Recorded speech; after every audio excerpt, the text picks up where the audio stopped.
우리가 하나님 말씀 예레미야 애가 1장 1절부터 11절까지 말씀을 같이 봉독을 했고요. 에카라고 하는 제목으로 우리 하나님 말씀 증거하겠습니다. 제가 새벽 기도 때는 평소에 좀 잘 보시지 않을 이제 그런 성경을 좀 같이 나누려고 해요. 그래서 뭐 수요 예배 또 주일 예배에서도 새벽 예배 있는데 그 예배 때마다 조금 차별을 좀 두려고 하는데 주로 이제 새벽 기도 때는 평소에 잘 보시지 않는 그런 성경을 좀 위주로다가 보려고 합니다. 특별히 이제 그 중에서 예레미야 애가 같은 거는 평소에 우리가 잘 이렇게 보는 그런 성경이 아니죠. 그래서 오늘 이 예레미야 애가를 통해서 하나님의 은혜를 좀 나눠볼까 합니다. 오늘 말씀 제목이 에카인데요. 에카는 슬프다라고 하는 히브리어입니다. 이게 이제 우리나라 말에는 슬프다라고 이제 처음에 쭉 나오잖아요. 예레미야가 슬프다라고 시작을 하는데 히브리어는 에카라고 이렇게 시작을 합니다. 예레미야 애가는 기본적으로 이제 예레미야라는 말이 들어갔기 때문에 벌써 이제 어떠한 일이 벌어졌는지에 대해서 우리가 예상을 할 수 있죠. 예레미야가 그 바벨론 포로로 잡혀가는 그 이스라엘 백성들의 그 아픔을 함께 했던 선지자잖아요. 그래서 바벨론 포로 그것 때문에 당하는 고난 그리고 이제 나라가 망한 뒤에 그 슬픔 뭐 그런 것들을 이렇게 가슴속 깊이 토로하는 이제 그러한 성경이죠. 이 예레미야 애가를 통해서 제가 여러분과 함께 이제 나누고 싶은 가장 그 목표는 뭐냐면 이겁니다. 우리가 슬픔을 어떻게 표현해야 될까? 이게 사실은 우리 현대인들에게 큰 과제이기도 합니다. 우리가 인생을 살면서 많은 슬픔을 이렇게 좀 경험하고 겪으면서 살아가는데 그러한 슬픔을 표현할 줄을 모르는 경우가 굉장히 많아요. 슬픔을 당하고 있는데 그 슬픔을 그냥 이 안으로만 삭히든지 아니면 그것을 어떤 다른 식으로다가 표출하든지 또는 이제 우리가 알다시피 슬픔에 대해서 표현을 할 때에 그거를 좀 잘 표현을 해야 되는데 이제 표출을 한다는 것은 내 안에 쌓여 있는 슬픔을 갖다 카타르시스 한다 그러죠. 그거를 이제 배설한다 그러는데 그래야지만 이 마음속의 어떤 건강함을 누릴 수 있는데 그런 카타르시스를 제대로 하지 못하는 거예요. 잘못 표현하는 거예요. 슬픔이 있으면은 그 슬픔을 갖다가 하나님께 온전히 잘 알으면서 그걸 카타르시스하고 위로를 받아야 되는데 오히려 그걸 가지고서 사람들은 요즘에 보면은 분노하고 또는 그 슬픔 때문에 오히려 더 범죄하고 그러는 경우가 굉장히 많이 있습니다. 그래서 이 예레미야 애가에 나오는 그런 어떤 슬픔을 표출하는 것을 통해서 아, 슬픔은 이렇게 표출해야 되는구나. 그런 것들을 우리가 좀 배웠으면 좋겠고요.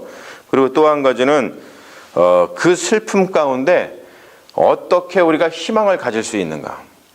예레미야 애가는 슬픔만 이렇게 토로하는 게 아니라 그 슬픔을 토로하면서 그 안에서 하나님을 향해서 희망을 갖거든요. 그러니까 하나님께서 우리가 잘못해서 하나님께서 우리에게 지금 벌을 내리시는구나 라고 하면서도 그 하나님을 붙드는 그 믿음이 그 안에 있어요. 그러면서 그것을 보면서 어떻게 슬픔 가운데서 우리가 희망할 수 있는가. 그것 또한 굉장히 현대인들에게는 중요한 과제라고 생각을 합니다. 이 예레미야 애가는 이제 좀 오늘 첫날이니까 이렇게 조금 인트로덕션을 하자면 5편의 시가 모아져 있죠. 5편의 시. 그래서 예레미야 애가는 5장으로 구성이 되어 있습니다. 근데 사실 이제 이게 시라고 제가 말씀드렸듯이 굉장히 예술적이거든요. 우리나라 말에는 전혀 드러나지 않아요. 이게 이제 다 번역을 한 거니까 전혀 드러나지 않지만 히브리어 원전에 보면은 이 5편의 시가 히브리어 알파벳 순서에 따라 예술적인 그 시 형식으로 되어 있습니다. 그러니까 오늘 말씀도 보면은 제일 처음에 에카라고 이렇게 시작이 되잖아요. 그때 그 에카라고 할 때 그 처음에 글자가 뭐냐면 알레프거든요. 알레프. 그러니까 A, B, C, D, E 영어로는 그렇지만 이 히브리어는 알레프 그리고 뭐 베이트, 김멜, 달렛, 타이 뭐 이런 식으로 되어 있어요. 그게 첫 글자가 1장의 첫 글자, 첫 번째 글자, 2장의 두 번째 글자, 3장의 세 번째 글자, 이런 식으로다가 굉장히 그런 형식을, 예술적인 형식을 가지고 있습니다.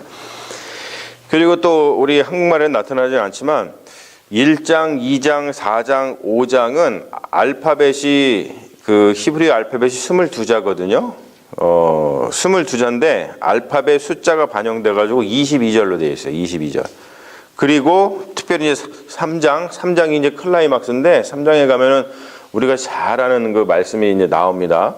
그 말씀은 3장은 66절로 되어 있어요. 그 3장만. 근데 왜 그렇게 되어 있냐면 세 구절마다 히브리어 알파벳 순서가 또 바뀌어요.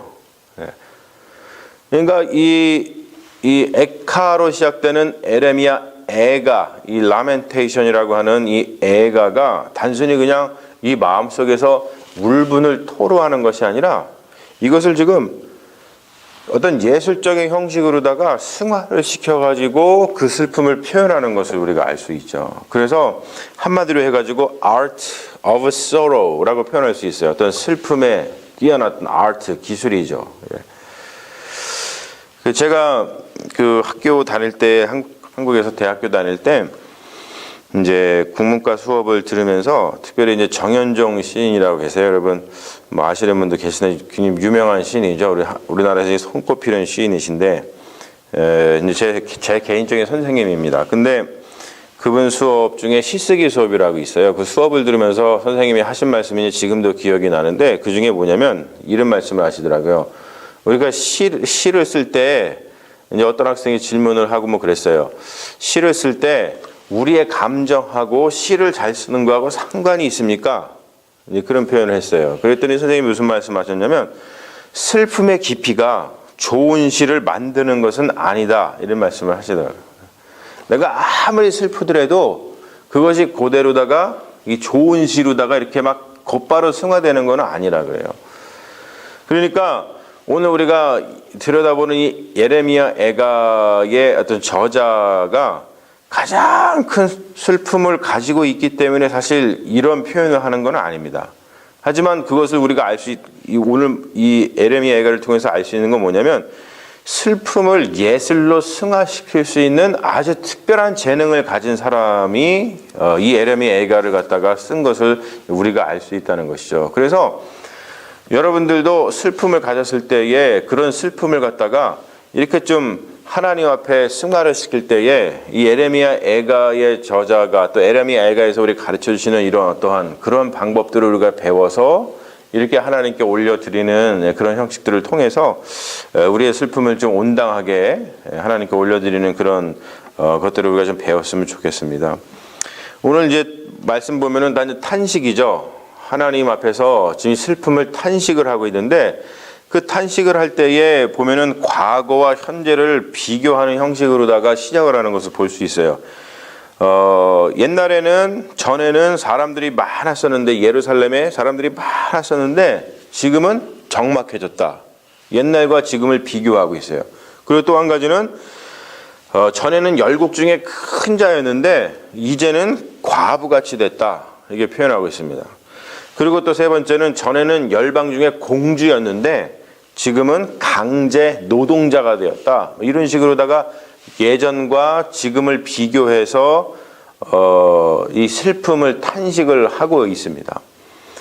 그리고 두 번째 보면은 여러분들도 학창 시절에 국어를 공부하실 때에 이제 시 부분에 가가지고 공부하실 때 무슨 이제 공감각적 표현 뭐 이런 말 들어가지고 이 시인이 어떠한 뭐 시각적인 거, 청각적인 거, 뭐 후각적인 거, 감각을 이것저것 섞어서 뭐 이런 걸 했다라고 뭐 배우셨을 거예요. 그런 것처럼 오늘도 보면은 그런 것들을 굉장히 많이 이용하죠. 감각을 표현을 합니다. 특별히 이제 시각적인 표현을 오늘 2절에서 쓰는데 뭐라 그러냐면 밤에는 슬피 우니 눈물이 뺨에 흐르며. 밤에는 막 슬피 우는데 눈물이 지금 뺨에서 쭉 막 흐르는 거예요. 여러분 그게 보이시죠? 지금 막 눈물이 뺨에서 흐르는 거예요. 이게 시각적인 표현인데 이런 시각적인 표현을 감각적인 표현을 통해서 슬픔을 구체화시키고 있어요. 이게 하늘에 뜬 그런 슬픔이 아니라 굉장히 구체화시켜가지고 그 슬픔을 지금 표현을 하고 있는 것을 우리가 볼 수 있습니다. 그리고 또 보면은 탄식을 하고 있는데 쉴 곳을 얻지 못한다. 여러분 이것만큼 어려운 게 없죠. 나라를 잃은 가장 사람들의 슬픔이 뭐냐면 쉴 곳을 얻지 못하는 거예요. 쉴 곳을 얻지 못한다. 그리고 네 번째 보면은 예루살렘의 고통에 대해서 이렇게 좀 묘사를 하고 있는데 예배자로 가득 찼던 시온으로 가는 길이 황폐되어 있다. 그리고 율법에 기록된 절기들이 있는데 그 절기를 더 이상 지키지 않는다. 굉장한 슬픔입니다, 여러분. 그리고 성문들이 예루살렘 성문들이 황폐되어 있다. 그리고 오늘 말씀 가운데 보면 굉장히 재밌는 표현이 하나가 나와요. 뭐냐면 처녀들이 근심한다 그래요. 처녀들이. 여러분 처녀들이 왜 근심할까요? 시집 못 가니까. 이게 엄청난 근심이에요. 왜냐하면 우리가 여기는 이제 그렇게 표현되어 있지만 지금 시온으로 가는 길이 황폐되어 있고 율법에 기록된 절기를 지키지 못하고 성문이 황폐되어 있다는 뜻은 뭐냐면 이 사람들이 시온으로 왜 갔어요? 절기를 지키기 위해서 갔거든요. 절기 동안에 수많은 사람들이 그 예루살렘에 모여가지고 축제를 벌이고 서로 막 춤추고 서로 음식을 먹고 서로 친교 나누고 사실 그랬습니다. 근데 그 기간에 처녀 총각에게는 그 기간이 어떤 기간이었냐면 그래서 처녀들이 있으면 총각들이 와가지고 같이 춤을 추고 같이 밥을 먹고 같이 친교를 나누면서 아, 저 처녀 참 마음에 든다. 저 처녀가 내 색시가 됐으면 좋겠다. 이러한 어떤 서로 좀 만남의 장소, 서로 이렇게 결혼할 수 있는 그런 분위기가 이루어지는 그런 장소, 연애의 장소, 그것이 바로 이 축제의 장소였거든요. 근데 더 이상 축제가 열리지 않고 사람들이 다 끌려가가지고 더 이상 모이지 않고 남자들이 없고 다 흩어지고 또 뭐 전쟁 아니라고 다 죽었고 그러니까 처녀들이 슬피 우는 거예요. 더 이상 자기를 돌아봐주는 그 총각들이 없고 더 이상 결혼할 수 없는 그런 상황이 됐으니 얼마나 슬픕니까? 그래서 이런 걸 보면서 예루살렘의 고통에 대해서 이게 쓴 것을 보면서 그런 생각이 들었어요. 아, 그렇구나. 문이 닳도록 드나들어야지 축복이구나. 할렐루야. 여러분, 문이 닳도록 드나들어야지 축복인 거예요. 여러분, 교회 문이 닳도록 드나드십시오. 다 드나들어가지고 저 문이 좀 고장났으면 좋겠어요. 네. 저 문이 좀 고장났으면 좋겠어요. 그래서 저 교회 왔더니 문이 안 열려가지고 저게 우리 이경영 집사님 저런 거 잘 고치시니까 집사님 저 문 고장 났는데요. 제가 이런 얘기를 좀 자주 드렸으면 좋겠어요. 예, 그 정도로 우리가 교회 문을 자주 드나들어야지만 그것이 우리에게 축복인 줄로 믿습니다. 이거는 정말 그렇잖아요. 오늘 말씀 가운데. 오늘 말씀을 보면서 이 가슴 아픈 구절이 한 가지 있어요. 제가 그거 보면서 참 가슴이 아프고 명심해야겠다라는 구절이 있습니다. 그게 뭐냐면 9절 말씀입니다. 9절 말씀. 9절 말씀 중에 뭐냐면 그의 더러운 것이 그의 옷깃에 묻어 있으나 그의 나중을 생각하지 아니하며 이 말이에요. 그의 더러운 것이 옷깃에 묻어 있는데 그 나중을 생각하지 않았대요. 그러니까 이스라엘이 예루살렘이 막 번영했잖아요. 우리가 알다시피 굉장히 번영한 도시였고 굉장히 막강한 그런 도시인데 예루살렘이 번영했을 동안에 이게 시온이라고 그러죠. 시온이 악한 길을 자기들이 걸어가면서도 우리가 이제 선지자들 특히 예레미야라든지 그 선지자들이 계속 예언하는 걸 통해서 우리가 잘 알고 있지 않습니까? 번영의 시대 동안 악한 길을 걸어갔어요. 그리고 계속 선지자들이 지적을 했거든요. 그럼에도 불구하고 그들이 그 결과를 생각해 보지 않았다는 거예요. 내 옷에 지금 더러운 것이 묻어 있는데, 묻어 있으면 어떻게 해야 돼요? 여기 더러운 것이 묻어 있구나. 지금 냄새가 나는구나. 그걸 벗어서 다시 씻고 빨아가지고 입어야 되는데, 그렇지 않고 그 훗날을 전혀 그 뒤를 생각하지 않고 그 옷깃에 묻어 있는 걸 생각하지 않고 그냥 갔다는 거예요. 그러다가 지금 이렇게 됐다라고 하고 있어요.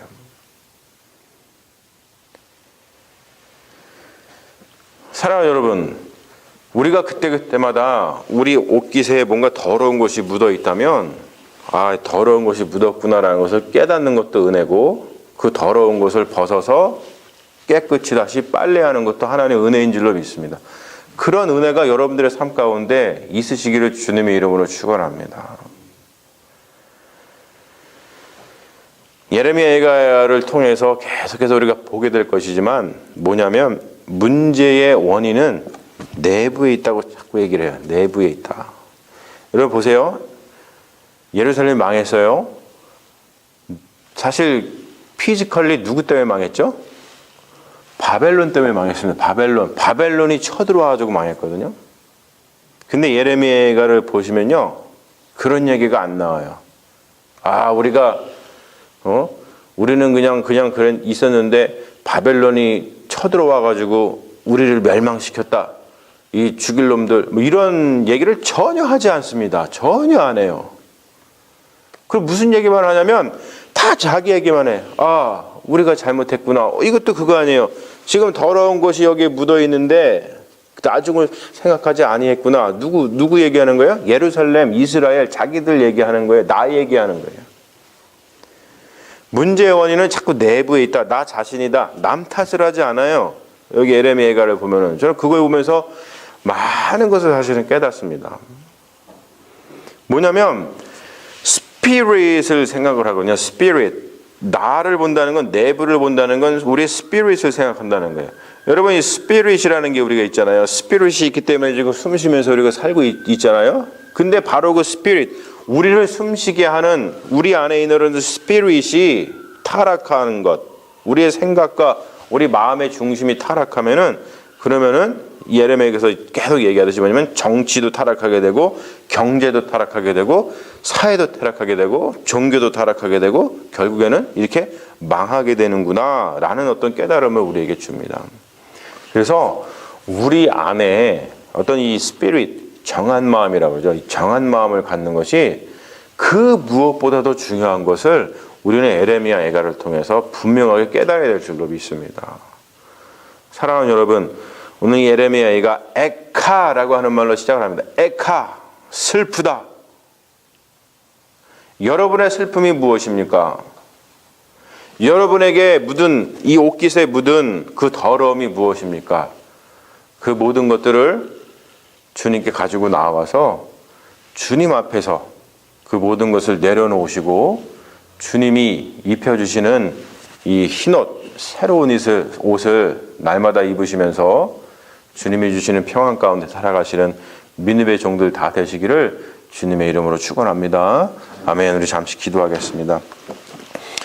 사랑의 아버지 하나님, 예레미야 예가의 말씀을 통해서 슬픔을 어떻게 토로하는지, 그리고 그 슬픔 가운데에서 어떻게 희망을 가질 수 있는지에 대한 큰 깨달음이 있게 하여 주시옵소서. 무엇보다 오늘 말씀 가운데 그의 옷깃 가운데 더러운 것이 묻었음에도 불구하고 그 나중을 생각하지 아니하였다가 이렇게 어려움을 당하는 이스라엘 백성들을 반면교사 삼을 수 있도록 인도하여 주시옵소서. 하나님, 날마다 우리가 살아갈 때에 주변을 보는 것보다 먼저 내 마음의 중심을 보게 하시고, 주님께서 우리에게 불어넣어 주신 그 스피릿이 온전히 주님을 향해 있는지, 그 스피릿이 주님의 말씀으로 날마다 건강한지를 돌아보는 믿음의 자녀들 되게 하여 주셔서, 하나님, 우리의 인생이 오직 주님만 바라보고 또 주님께서 주시는 그 성결함 가운데 살아가는 믿음의 종들이 되어서 주님께서 우리에게 주시는 그 놀라운 은혜를 하나도 빠짐없이 누리고 살아가는 믿음의 자녀들 다 되게 하여 주시옵소서. 주님께서 오늘도 이 말씀 가운데 함께 하시고 우리에게 힘과 능력을 주시고 말씀의 능력으로 살아가게 하여 주실 줄로 믿사오며 우리를 구원하신 우리 주 예수 그리스도의 이름으로 기도합니다. 아멘. 주여 믿습니다.